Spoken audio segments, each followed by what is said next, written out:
নামাজ পড়া দেখলে টিটকেরি দেয়, এরকম আছে না নাই? কয় তুমি বড় হাজির হয়ে গেছো, কয়দিনের মন এসে গেছো, মন ঠিক থাকলে কিছুই লাগে না, বলে কি বলে না? জোরে কর। এরা হলো শয়তানের টোকাই, এরা হলো শয়তানদের গ্যাদার ও শয়তানের খালাতো বোন। কয় মন ঠিক থাকলে কিছুই লাগে না। আরে নাফরমানের দলেরা, তোমরা মন কবে ঠিক করবা, কবে নামাজ পড়বা? এক ওয়াক্ত নামাজ যারা কাজা দেয়, মান তারাকাতিস সালাতি মুতাআম্মিদান ফাকাদ কাফার, ইচ্ছা করে যদি কেউ এক ওয়াক্ত নামাজ কাজা দেয়, তাহলে সে ব্যক্তি নাফরমান কাফের হয়ে যায়। আর একজন ব্যক্তি যে মুসলমান, আর একজন ব্যক্তি যে কাফের, এর মধ্যে পার্থক্যই হলো বাইনাল আবদি বাইনাল কুফরি তারকুস সালাত। একজন ব্যক্তি মুসলমান, আর একজন ব্যক্তি নাফরমান, এর পার্থক্যই করে হলো 5 ওয়াক্ত নামাজ। আমার মা বোনেরা, কিন্তু কুরআনুল কারীমে এসেছে ইন্নাস সালাতা তানহা আনিল ফাহশাই ওয়াল মুনকার, নিশ্চয়ই 5 ওয়াক্ত নামাজ সঠিকভাবে তোমরা যদি আদায় করো, তাহলে তোমাদের মন কোন দিকে গেছে, তোমাদের মন কোন দিকে গেছে এটা দেখার বিষয় নাই। কিন্তু তোমরা 5 ওয়াক্ত নামাজ যদি পড়ো, অন্যায় কাজ থেকে, অশ্লীল কাজ থেকে, বেহায়া কাজ থেকে, এই নামাজ তোমাকে জান্নাতের রাস্তায় নিয়ে আসবে। নামাজ নামাজ নামাজ নামাজ পরকালের জন্য নাজাত। আমার মা বোনেরা, এই নামাজ আসসালাতুল মিফতাহুল জান্নাত, নামাজ হবে জান্নাতের চাবি। আসসালাতুল মেহরাজুল মুমিনিন, নামাজ হলো মা বোন আমার মুমিনদের জন্য একটা মিরাজ। এটাই হলো আল্লাহর সাথে দিদার হয়ে যায় নামাজের মধ্যে। জোরে কোন সুবহানাল্লাহ। যারা নামাজ পড়ে তারা মুমিন, নেককার, পরহেজগার। আর যারা পড়ে না তেমন তারা কেমন নিকৃষ্ট। একটি হাদিস আপনাদের সামনে বলবো, শুনতে রাজি আছেন তো? আমার মা বোনেরা, হাদিস শরীফের মধ্যে এসেছে এক সাহাবী আল্লাহ নবীর কাছে এসে বলেছে, ইয়া রাসূলুল্লাহ, ইয়া হাবিবাল্লাহ, আমি গরিব মানুষ, পাতিলে ভাত রান্না করে রেখেছি, যায় দেখি পালিত একটা কুকুর পাতিলের মধ্যে মুখ দিয়েছে। ওগো আল্লাহর নবী, বলেন তো এই পাতিলের ভাত কি আমার জন্য খাওয়া জায়েজ আছে? কারণ মুখ কেবলই দিয়েছে, কিন্তু পুরোটা খাই নাই। আল্লাহর নবী বলছে, যাও তুমি যাই ওই পাতিলের ভাত ওই যেখানে কুকুর মুখ দিয়েছে ফেলে দাও, দিয়ে তুমি পাতিলের যেখানে আছে 7টা ধোয়া দিয়ে তুমি খেয়ে নাও। আল্লাহ নবীর সাহাবী বাড়িতে আছেন, আসে দেখি ওই পাতিলের মধ্যে পালিত একটা বিড়াল আমার মুখ দিয়েছে। আবার নবীর কাছে গেছে, একজন পোল্পা বুঝবেন, যা বলছি, ইয়া রাসূলুল্লাহ, পাতিলের মধ্যে যায় দেখি গো আবার একটা পালিত বিড়াল মুখ দিয়েছে, এখন কি খাওয়া যায় যাচ্ছে? বলে, হ্যাঁ, বিড়াল যেখানেও মুখ দিল ফেলে দাও, দিয়ে ভালো খানি তুমি আবার 3টে ধোয়া দিয়ে দাও, নিয়ে তুমি খাইয়া দাও। বাড়িতে সাহাবী এসে দেখে একজন বেনামাজি মহিলা তার পাতিলের মধ্যে হাত দিয়ে ভাত বেড়ে নিয়েছে। কিন্তু আবার নবীর কাছে গেছে, মহিলা জানে না কুকুর মুখ দিয়েছে, বিড়াল মুখ দিয়েছে। যা বলছে, নবী গো, বিরক্ত অনুভব করবেন না, বেয়াদবি মনে করবেন না, আবার আমি এসেছি, আপনি যে কুকুর মুখ দিছিল 7 ধোয়া দিয়ে খায়া জায়েজ করে দিছিলাম, বিড়াল মুখ দিছিল 3 ধোয়া দিয়ে দিছিলেন, কিন্তু একটা বেনামাজি মহিলা আমার পাতিলের মধ্যে হাত দিয়েছে, বাকি অবশিষ্ট ভাতকে আমার জন্য জায়েজ আছে, খাওয়া, ক্ষুধাকে নিবারণ করা জায়েজ আছে।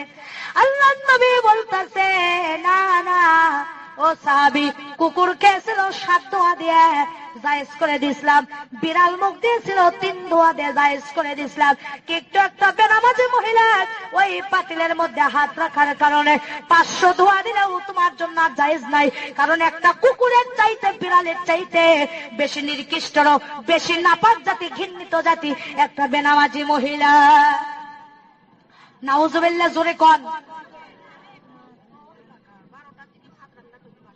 আমার মা বোনেরা, আমার দরদিরা, এই জন্য আপনাদের কাছে বলতে চাই, সোনার চাঁদেরা, বেশিক্ষণ বিরক্ত করবো না। নামাজ যেমন ফরজ, পর্দা করা কি? নামাজ যেমন ফরজ, পর্দা করা। আর এখনকার মা বোনেরা পায়ে গায়ে হাই হিল করে, খালি কিলকিল, চোখে লাগাই মাস্কারা, ছেলেদের করে কামসারা, ঠোঁটে লাগাই লটকা ফিস, ছেলেরা দেয় শীষ, আর কপালে দেয় বড় বড় টিপ। ছেলেরা কয় এই মেয়েটাই আমার জন্য ঠিক। জোরে কর নাউজুবিল্লাহ। আমার মা বোনেরা, আমার দরদিরা, ব্লাউজ বানাতে বানাতে পর্দা ফরজ করে দেওয়া হয়েছে। আর আমার মায়ের জাতিরা শহরে থাকেন, মন খারাপ করবেন না, ব্লাউজ বানাতে বানাতে পুরুষের ছেন্দ গেঞ্জি ফেল করে দিয়েছেন, এত খাটো দেনার ব্লাউজ, শর্ট কামিজ ব্যবহার করেন, বিউটি পার্লারে যায় ভুরু তোলেন, ঠোঁট কালার করেন। মাজানদে খোদার কসম করে বলে আপনি দাউস হবেন কিয়ামতের দিন। একটা বেপর্দা মহিলা দাউস হয়ে যাবে। এই দাউস আল্লাহ জান্নাতে যাওয়া তো দূরের কথা, জান্নাতের বাসনাও তার নাকে পাবে না। টাকা পয়সা আলা হয়ে তোমার কোনো দাম নাই।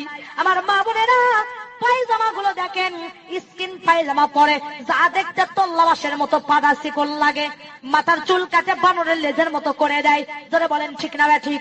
বোরকা যে পর্দার জন্য গো, সেই বোরকা গাওয়াত দিয়ে রন্না খান গলায় পেঁচে দেয়, বুকের ওপর দেয় না, মাথায় কাপড় দেয় না। আমি আমার ভাষায় নাম রাখছি, এরা হলো তনসেল বারা মুসলমান।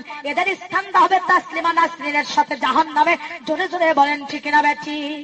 আমার বাজান হক কথা বলতেছি, আমি বক্তাকে আর দাওয়াত করবেন না, তাতে যায় আসে না, কিন্তু আজকে তো আপনাদেরকে বলার সুযোগ পাইছি। জোরে বলেন ঠিক না ভাই ঠিক? মাজান রে, পর্দা করা ফরজ, কেউ জানবে হায়া বেপর্দা করে চলবা না। মোটর সাইকেলের পিছনে শ্যাম্পু করে যায়, বেগনা পুরুষেরা কয় খায় না খায়া মাল এক খান গেল। জোরে কোন ঠিক না ভাই ঠিক? হায় হায়, মহিলাদের চেহারা দেখে কয় মাল এক খান গেল। নাউজুবিল্লাহ নাউজুবিল্লাহ। আমার মা বোনেরা রে, আমার দরদিরা রে, তোমাদের কুদরাতে পায়ে হাত দেবো আমি তোমাদের সন্তানের মতো, ছোট বোনের মতো, তোমাদের কুদরাতে পায়ে হাত দিয়ে বলবো মাগন মরে একদিন তোমরা যাবা, কবরের মেহমান একদিন হবা। তোমরা জান কেউ নামাজ ছেড়ে দিও না, আর ফরজ পর্দা জান তোমরা কেউ ছেড়ে দিও না। মাথার একটা চুল যদি কোনো বেগনা পুরুষ দেখে গো মা, কিয়ামতের দিন ৭০ চুলের বেগনা পুরুষকে দেখানোর কারণে একটা চুলের পরিবর্তে ৭০টি সাপ তোমার মাথায় বেউড়ো করে দেওয়া হবে। মা বোনেরা আমার, খবরদার খবরদার, তোমরা কেউ বেপর্দা করে চলো না। মাথায় মাদানের সময় থাকলে আমি মেহেরাজের ঘটনাটা বলে যেতাম, কিন্তু 12টা ব্যক্তিতে আমার মাদান আল্লাহ যদি কোনোদিন নিয়ে আসে, আল্লাহ নবী 7টি দৃশ্য মেয়েদের ব্যাপারে মেহেরাজে দেখে এসেছেন।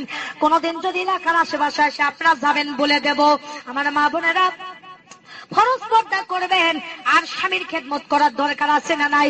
আজকে দেখেন অফিসারেরা সালাম পায়, কিস্তির সাহেব সালাম পায়, নিজের স্বামী সালাম পায় না। জোরে কোন ঠিক না ঠিক? কিন্তু মাদান যে ঘরের মধ্যে স্বামী স্ত্রীর মিল মহব্বত থাকবে, ঘরটা হবে জান্নাতের টুকরা। আর যে ঘরের মধ্যে স্বামী স্ত্রীর মিল থাকবে না, ওই ঘরটা হবে জান্নাতের টুকরা। আল্লাহ পাক স্বামী স্ত্রীর ব্যাপারে বলেছেন, হুন্না লিন্নাসি লিবাসুল লাকুম আনতুম লিবাসুল লাহুন্না। স্বামী হলো স্ত্রী লিবাস, আর স্ত্রীরা হলো স্বামীদের লিবাস। দুইজন দুইজনকে লিবাস হিসেবে বলা হয়েছে। রে আমার মায়ের জাতিরা, আপনারা যা একে অপরের লিবাস। স্বামীকে মাঝে মাঝে গোসল করে দেবেন, স্বামীর সাথে রুক্ষ মেজাজে কথা বলবেন না, হাসি মুখে কথা বলবেন, আর স্বামীকে সালাম দেবেন। হযরত আয়েশা সিদ্দিকা হুজুর সাল্লাল্লাহু আলাইহি সাল্লামকে মাঝে মাঝে গোসল করে দিতেছেন। একদিন হুজুরকে আয়েশা গোসল করে দিচ্ছে, হুজুরের খুশির জবা লেগে আম্মা আয়েশার বুড়ো লোকের আঙ্গুল ফেটে গেছে। হুজুরের গায়ের সাথে পানি ঢালছে, রক্তের বন্যা বয়ে যাচ্ছে। আর নবীজি আমার ধাপে দাঁড়াছে, দাঁড়িয়ে বলে, ও আয়েশা, তোমার পানি যে ঢালি তো রক্ত কিসের বন্যা বয়া যায়? আয়েশা বলছি, ইয়া রাসূলুল্লাহ, আপনার গায়ে যখন পানি ঢালে আপনি যে খুশিতে বসে আছেন, আপনার খেদমত করতে যাইয়া ওই খুশির জাবা লেগে আমার বুড়ো লোকের আঙ্গুল ফেটে গেছে। নবী বলে, আয়েশা তুমি একবার আহু হু করনি কেন? তোমার কি কষ্ট হয়নি? আয়েশা বলছে, ইয়া রাসূলুল্লাহ, আপনি তো আমার একদিকে স্বামী, একদিকে আল্লাহর নবী, আপনার খেদমত করবে যাইয়া আমার কলিজাও যদি ফেটে যেত, আল্লাহ রাসূলকে খুশির থেকে উঠে দাঁড়ানোর কথা বলতাম না। মা বোনেরা, আল্লাহর নবীর 11 জন স্ত্রী ছিল, এক এক স্ত্রীর এক একটা গুণ।